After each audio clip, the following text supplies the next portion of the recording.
Welcome back into another edition of the Arrowhead Pride Report. It is Friday, November 3rd, and I am not joined by Pete Sweeney this morning. He's taking the day off ahead of this very early morning Germany game for the Kansas City Chiefs on Sunday, but I'm very happy to be joined by Tom Childs and Brad Symcox, host of the Great British Chief Show right here on the Arrowhead Pride Podcast Network. Brad and Tom are in Germany for this game. They are on the ground in Frankfurt, covering the Kansas City Chiefs against the Miami Dolphins in what is a massive Week 9 matchup. Brad, Tom, what's going on, fellas? A lot. Let's put it this way: the Chiefs fans are going all out in Frankfurt this weekend. Like we got in yesterday, and when we arrived, it was a little bit sleepy, and there was a few Chiefs fans about. But it seems we've woken up this morning with a slight hangover, and we've woken up to the whole of Chiefs Kingdom arriving in Frankfurt. It seems like the whole of Kansas City is in Frankfurt this morning. We've taken a walk around the city this morning, and we've already been to the championship, the famous boat, the championship, shall we say. And there's a lot happening. Like I would say that Frankfurt is currently mainly Kansas City. If you had to ratio it against the Dolphins, it's probably 9-10 to 1 against Dolphins fans in the city at the moment. It is buzzing. There's red and white everywhere. Yeah, absolutely. I've seen about 3 Dolphins fans, and in fact, one of them shook his head when he saw me. So I'm starting to feel the tension.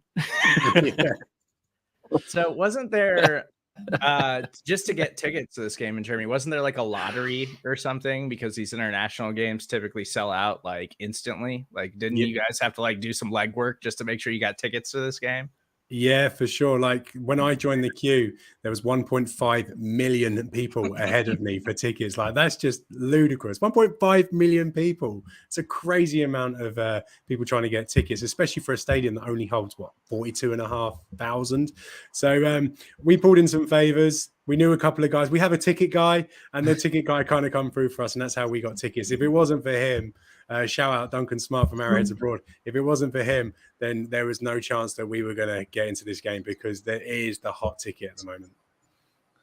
1.5 million is insane. That's like we talk about like Taylor Swift and like how quick those things. I don't know if she's got 1.5 million people waiting in queue to get tickets to something. So yeah, I think it actually got to 3 million at some point. It was crazy how so many people were just trying to get tickets for this. I mean, obviously Chiefs Kingdom kind of travels well anyway, but I think with the added part of having Dolphins fans trying to get tickets, it was just absolutely insane to try and get tickets for this. But we've been lucky. And if you compare it to like the Patriots Colts game, which is here next week, I hear there was like 12 people in the queue for that game. I don't blame them for that. Patrick Mahomes and Tua is a much better matchup than Mac Jones and Gardner Minshew. So sorry for those international fans that have to go to that game instead of Chiefs and Dolphins. But I think we're going to get a really good game here on Sunday. And I hope the Chiefs come away with the win. But this is definitely one of the toughest tests that they're going to face this season. So I want to preview the game with you guys, get your guys' thoughts on everything. I want to remind you guys too, if you're watching us on Twitter, YouTube, Facebook, you can leave some comments, questions, observations, whatever. We'll try to get to a few of those at the end of the show.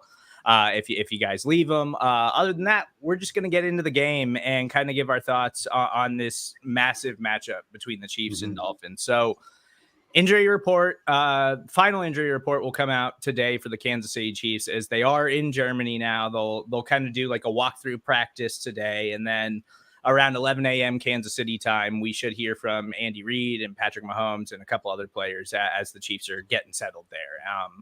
I guess I haven't talked to you guys about this, but I am curious your thoughts. Like, so the Dolphins have been there all week. The Dolphins traveled early and got there, got settled. They've been practicing from there all week. Tyreek Hill's been talking trash all week long at the podium. But the Chiefs didn't get there until today, basically. They traveled late last night from Kansas City to get there today. They'll have the walkthrough practice, and they'll have some time to get settled and kind of make sure that they're well rested before Sunday's game. Do you think that that's an advantage or a disadvantage for them waiting so long to travel? Because this is how Andy Reid did it in their previous game in London several years ago. And so this is how they know to do it, and this is how they chose to do it for this game. But I kind of wish they would have gotten there a little bit earlier, personally. Yeah, I'm in the same boat, Steve. Like we talked about it on the Great British Chiefs show, like yes, they done it this way in 2015, but in that particular game, it was 2-1-5 teams. Like the Lions were terrible that year. This year, they're playing the Dolphins. This is like the matchup of the year so far. This is 2-6-2 teams going against each other. This is a potential AFC Championship game preview, and you need every advantage that you can get in these type of matchups. And I definitely think the Dolphins have seized the initiative in this particular match by coming out a little bit earlier. I spoke to a guy earlier that actually went to the team hotel, the Chiefs hotel, when they arrived this morning. And he said that Mahomes and Kelsey looked rough, like really, really rough. So I don't know what they're like for sleeping on planes. So if they're like me, I don't sleep on planes. I never have been able to. People are like that. Maybe perhaps that Kelsey and Mahomes are the same way. But if they are feeling rough and looking rough at 10 o'clock in the morning on Friday, they've got 2 days to acclimatize to the time zone, 6-7 hour time zone difference. I don't know. I'm not a fan of the strategy that the Chiefs have chosen to go with this year. Is jet lag like an injury designation, I suppose, for the Chiefs on this? Because we know what it was like just flying over just for an hour. I mean, I had a kip on the plane on the way over, but to have that distance and have that the whole duration of that flight and to land on the Friday, you've got probably Saturday to try and recover from that, and then you're straight into the game on Sunday. It's going to be an absolute real killer, I think, for the Chiefs team. Like Tom said, they did it before at the Wembley for the Lions game, and it worked.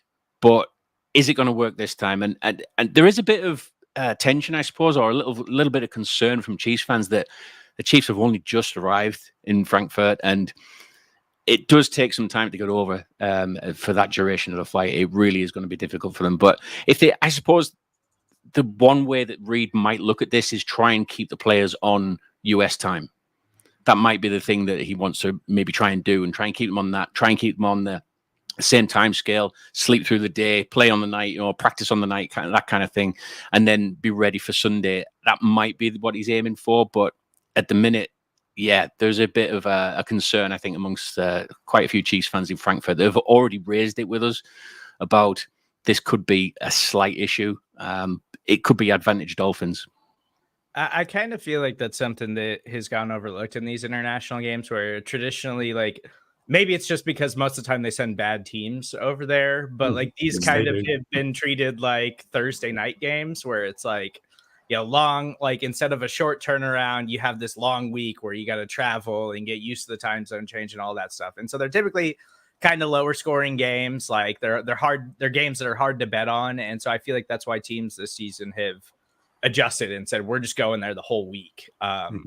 So I am a little bit concerned about that. Another thing that I was a little bit concerned about, but I think you guys made me feel better about it this morning, was, this matchup against the Miami Dolphins was supposed to be a Chiefs home game, but obviously it's not a Chiefs home game. Tyreek Hill said he was actually disappointed that he wasn't going to get to return to Arrowhead, and MVS talked about that this week, that he was kind of disappointed that it wasn't going to be in front of the Arrowhead crowd.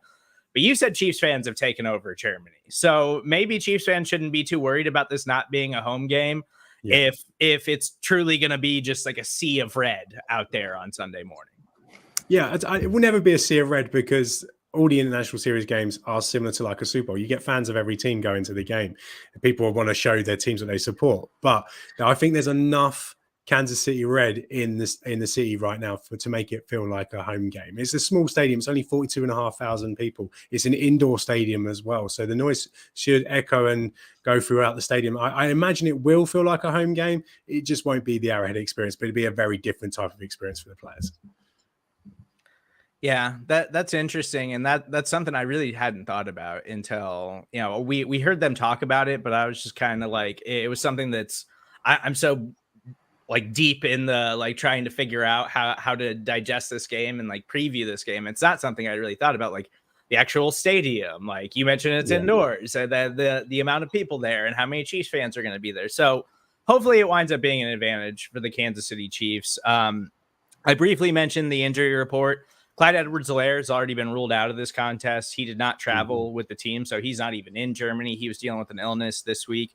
Jerick McKinnon, who was limited all week, seems like he's got a good chance to play. But I think the biggest thing here is that Willie Gay who is a limited participant dealing with a back injury after last week's loss to the Denver Broncos.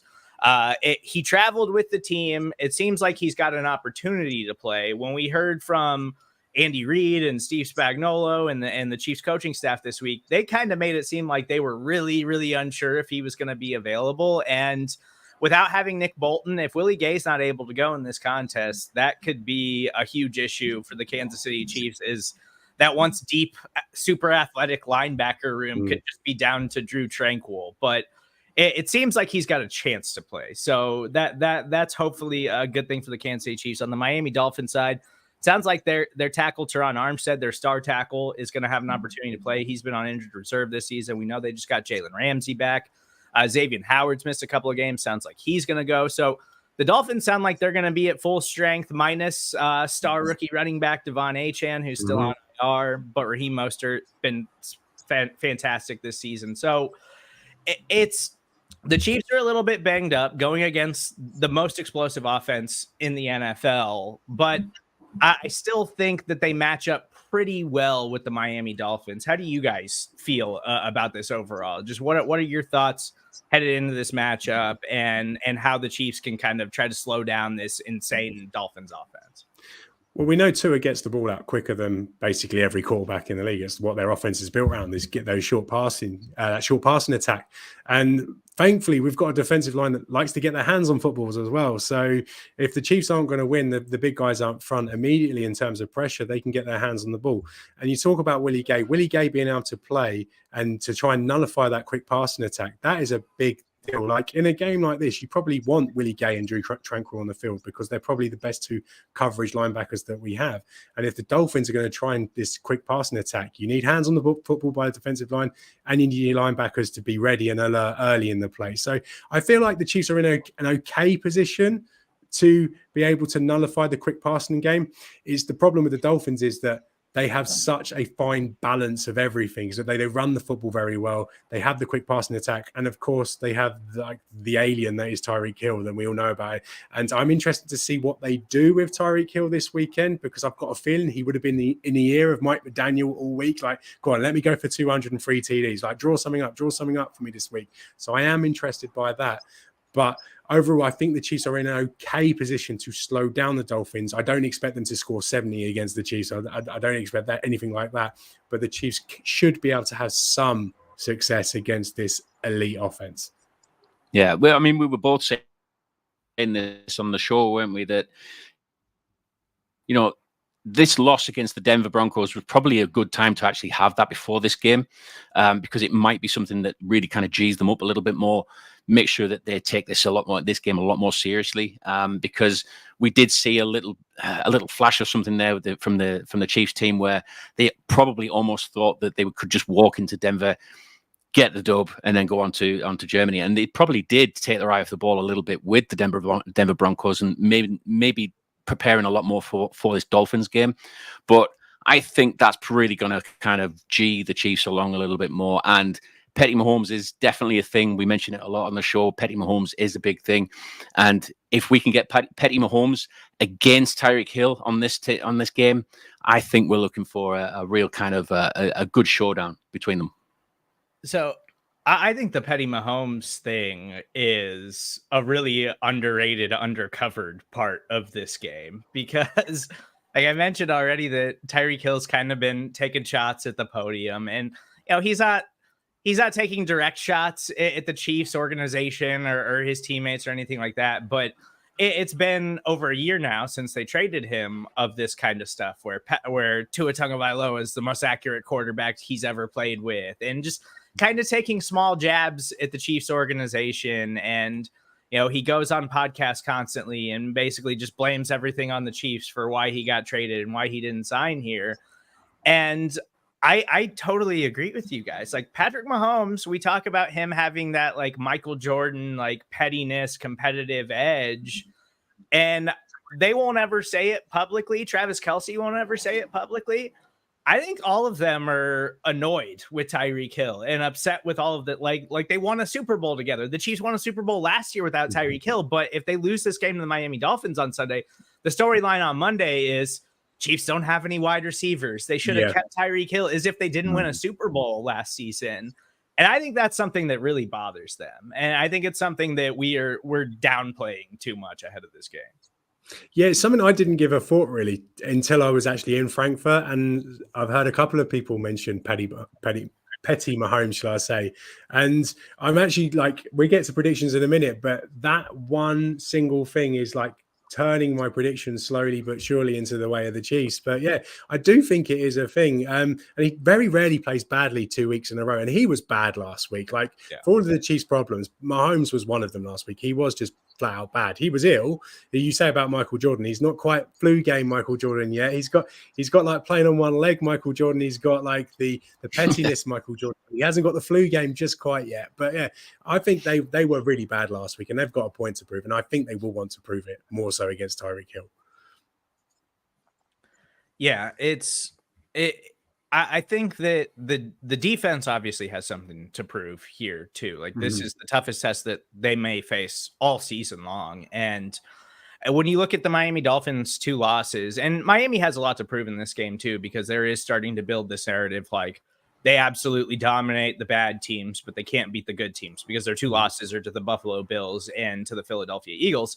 And they're games where they weren't as explosive. Like they struggled to put up points in those games. And the common factor in all of that is those teams both have defensive lines that can get after you with 4. And Tua Tagovailoa is a good NFL quarterback. He's an accurate passer. He can take these deep shots down the field.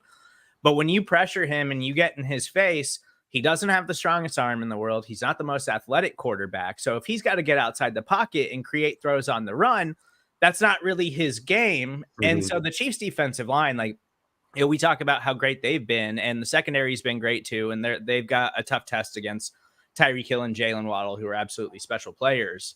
But this is a Chris Jones game. This is, and Teron Armstead is a good left tackle. He's been injured a lot since he signed with the Miami Dolphins, but him being active in this game is a huge addition for them. But the way Mike Dan is playing, the way George Karlaftis is playing, the way Charles Omenihu has played in these 2 games since he's returned from suspension, like I think that's my biggest key to victory for the Kansas City Chiefs this week is that defensive line's just got to be utterly dominant against the Miami Dolphins offense. Yeah, I would agree. Like Chris Jones hasn't played well for a couple of weeks now. Like he's in this contract year as such for him. And if he wants to earn a big contract next year, he wants the Chiefs to pay him. This is the type of game where he needs to show up because the offense is stalling. The Chiefs are a defensive team right now. That's who we are. We aren't the Mahomes led offense. We're not those type of teams anymore. The Chiefs are a defensive team right now. And the guys like George Karlaftis, who started very, very well this year. Charles Omenihu, who's just come in and been lights out since then. But the leader of that team or that particular line is Chris Jones. And if he doesn't dominate, then it could be a long afternoon for the Chiefs defense.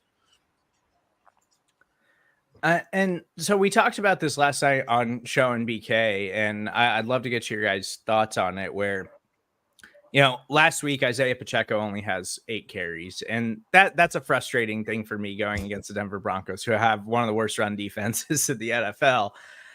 But we know Andy Reid just kind of does that sometimes. Like he gets so caught up in the passing game, and when the offense isn't working, I think he gets frustrated, and he's just like, we're going to keep running it until you guys figure it out. And the Dolphins' run defense has actually been pretty good this season, but I don't think the key to the Chiefs' offense, like I think the Chiefs' offense does kind of similarly to what teams used to do to the Chiefs. They got to try to keep the Dolphins off the field and minimize possessions.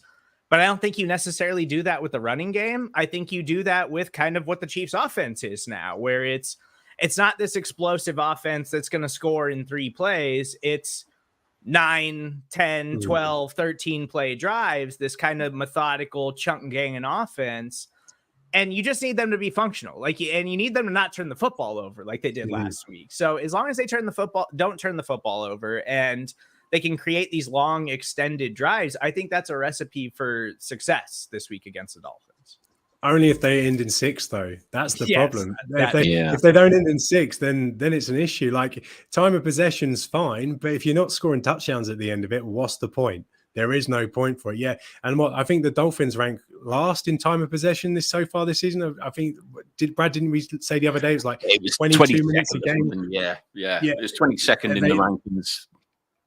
so time of possession doesn't matter for the Dolphins because they can score in a heartbeat. Essentially, they've become the 2018 Chiefs, and we've become like the Alex Smith led Chiefs almost in a space of a year. So yeah, it's fine having these long drives, but if they don't end in 6, if they can't sort out in the red zone, they can't punch the ball in, then it's not going to make a difference. Scoring touchdowns when you get down there is the BO and the endo of this game. I think the run game is definitely going to be a key for this, but also I think it's time now for Andy Reid and the coaching staff to select who is their top wide receivers in this, because we've said it before in the show that the ball being spread around to all these different wide receivers, I can understand why they were doing it and the reason behind it. You know, you don't know where the attack is going to be coming from, but I think right now there's 2 players that are really shining as wide receivers, and if they can give them more support in that and give them the nod, so to speak, as being the WR1 and WR2, I think Rashee Rice, Justin Watson are going to be the guys that really we need to kind of focus on a lot more as being the predominant wide receivers in this room, because it's great having the players around us and all the wide receiving room getting a touch, but it's clearly not working. And I think this Chiefs team or this Chiefs offense needs that competitive edge to really compete against the Dolphins. It's I need Andy Reid to dust off whatever the game plan was last year against the San Francisco 49ers. That's and I do think there's something to Andy saves his good game plans for the important games. Like I think that is absolutely a thing with Andy Reid, where against the Denver Broncos, that's a frustrating game, but he doesn't want to put significant stuff on tape against the Broncos ahead of this game against the Dolphins. So I think that's important. I think the Chiefs really need to get to this bye and reassess things. I think they tend to make a lot of their adjustments over the bye week, over that extended break, and that's kind of what they'll be moving forward the rest of the season.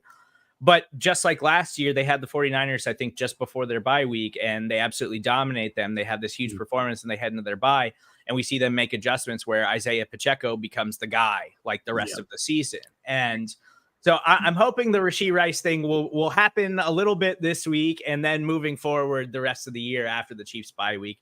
So they've got the Eagles immediately after the bye, so that's obviously going to be a massive matchup. And it only gets tougher the rest of the way. Like, this was the easier part of the Chiefs' schedule. They dominated it for the most part, and that's what they had to do this early in the season. But it gets rough down the stretch here for the Kansas City Chiefs. They've got some massive games coming up. So this is another very important one. I hope they get it done on Sunday in Germany. But let's get to our game predictions. I know you guys gave them out earlier this week on the Great British Chief Show, which as always, I encourage all of you to go back and check that out if you haven't listened to it yet. But how are you feeling? Have your thoughts changed since you guys recorded earlier in the week?